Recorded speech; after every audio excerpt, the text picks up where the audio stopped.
શ્રી કૃષ્ણ. મંદિર જવા માટે આપણા શાસ્ત્રમાં ખાસ પદ્ધતિ બતાવેલ છે અને આ ખાસ પદ્ધતિથી દર્શન કરીએ તો તેનું આપણને પૂરેપૂરું ફળ મળે છે. પણ આ પદ્ધતિથી દર્શન કર્યા પછી તેનું મહત્ત્વ શું છે તે આજે આપણે જાણીશું. મંદિરમાં પ્રવેશ કરતાં પહેલાં મંદિરની બહાર આપણે પગરખાં ઉતારીએ છીએ. દરેક પગથિયાને નમન કરતાં કરતાં ઉપર જઈ મંદિરમાં પ્રવેશ કરી ઘંટનાદ કરીએ છીએ અને ભગવાન ઈષ્ટદેવની મૂર્તિના ખુલ્લી આંખે દર્શન કરી પ્રદક્ષિણા કરી પગથિયા પર કે મંદિરના ઓટલા પર બંધ આંખે થોડીવાર બેસી ઘરે પરત ફરીએ છીએ. આ જે પ્રથા કરીએ છીએ તેનું આજે આપણે મહત્ત્વ જાણીએ. મંદિરમાં પ્રવેશ કરતાં પહેલાં પગરખાં ઉતારીએ છીએ તો પગરખાંની સાથે આપણે આપણા અભરખાં પણ બહાર ઉતારવા જોઈએ.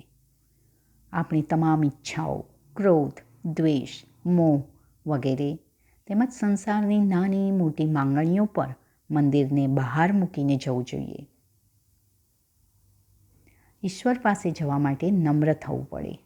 આથી મંદિરના દરેક પગથિયાને નમન કરતાં કરતાં ઈશ્વરનું સ્મરણ કરતાં કરતાં મંદિરમાં પ્રવેશ કરવાનો છે. મંદિરમાં પ્રવેશ કર્યા બાદ ઘંટ વગાડવાનો હોય, જે મુખ્યત્વે કાંસાનો બનેલો હોય. આ ઘંટનો નાદ કરતાં તેના કંપનોથી માનસિક વિચારોની શુદ્ધિ થાય અને મંદિરનું પિરામિડ સ્વરૂપ હોવાથી આ કંપનો ઘણા સમય સુધી આપણે અનુભવીએ છીએ.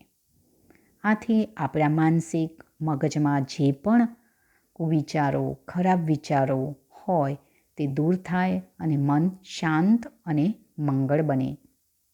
આથી જ મંદિરમાં જવાથી આપણને શાંતિનો અનુભવ થાય છે. કારણ કે આપણે આપણા સંસારના વિચારોથી દૂર થઈએ છીએ અને ભગવાનના સકારાત્મક ઉર્જામાં જોડાઈએ છીએ. ત્યારબાદ ઈષ્ટદેવની મૂર્તિ સમક્ષ જઈ બંને હાથોથી પ્રણામ નમસ્કાર મુદ્રા કરી ખુલ્લી આંખોથી ઈશ્વરને ચરણથી મસ્તક સુધી નિહાળીએ છીએ. આ દર્શન સ્વરૂપને આંખ દ્વારા આપણા હૃદય કમળમાં સ્થાપિત કરી સાષ્ટાંગ દંડવત પ્રણામ કરીએ છીએ. જેમાં 5 જ્ઞાનેન્દ્રિય, 5 કર્મેન્દ્રિય અને મનથી સંપૂર્ણ સમર્પણ ભાવથી ઈશ્વરને પ્રણામ કરીએ છીએ કે ભગવાન, હું તન અને મનથી તારો જ છું અને તને નમન કરું છું.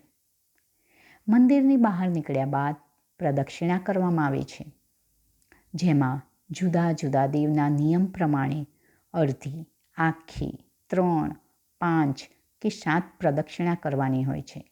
પ્રદક્ષિણા કરવાથી મંદિરમાં રહેલા દેવની સકારાત્મક ઉર્જા, જેને ઓરા તરીકે ઓળખવામાં આવે છે, તેની નજીક જવાથી તે દેવની ઉર્જા, સકારાત્મકતા આપણામાં પ્રવેશે છે. ત્યારબાદ મંદિરના ઓટલે કે પગથિયા પર બેસી બંને આંખોને બંધ કરી મંદિરમાં નિહાળેલ ઈશ્વરના સ્વરૂપને હૃદયમાં જોવાનો ભાવ કરવાનો હોય છે અને ઈશ્વરને આ ભાવ સાથે પ્રાર્થના કરવાની હોય છે. અનાયાસેન મરણમ વિના દૈન્યેન જીવનમ દેહાંતે તવ સાનિધ્યમ દેહી મે પરમેશ્વર. આ શ્લોકની સમજ મેં મારા પહેલાંના વિડીયોમાં આપેલ છે. તે તમે જરૂર સાંભળી લેજો અને આવતા ભાગમાં પ્રદક્ષિણા કયા ભગવાનના નિયમ પ્રમાણે કેટલી કરવાની હોય છે અને પ્રદક્ષિણાનું શું મહત્ત્વ છે તે આપણે આગળના ભાગમાં જાણીશું. પ્રાર્થના કર્યા બાદ મંદિરથી ઘર તરફ પ્રયાણ કરવાથી ઈશ્વરના દર્શનનું સંપૂર્ણ ફળ મળે છે. આવા જ આપણા સંસ્કાર, સંસ્કૃતિ, પ્રથાઓ જાણવામાં તમને રસ હોય તો મારી ચેનલ આનંદવાણીને લાઈક, શેર અને સબસ્ક્રાઈબ કરજો. આઇકન બેલ દબાવવાનું ભૂલતા નહીં. નવા જે પણ ભાગ આવશે તે તમને તરત જ મળી જશે. તો બેલ આઇકન જરૂર દબાવજો. જય શ્રી કૃષ્ણ.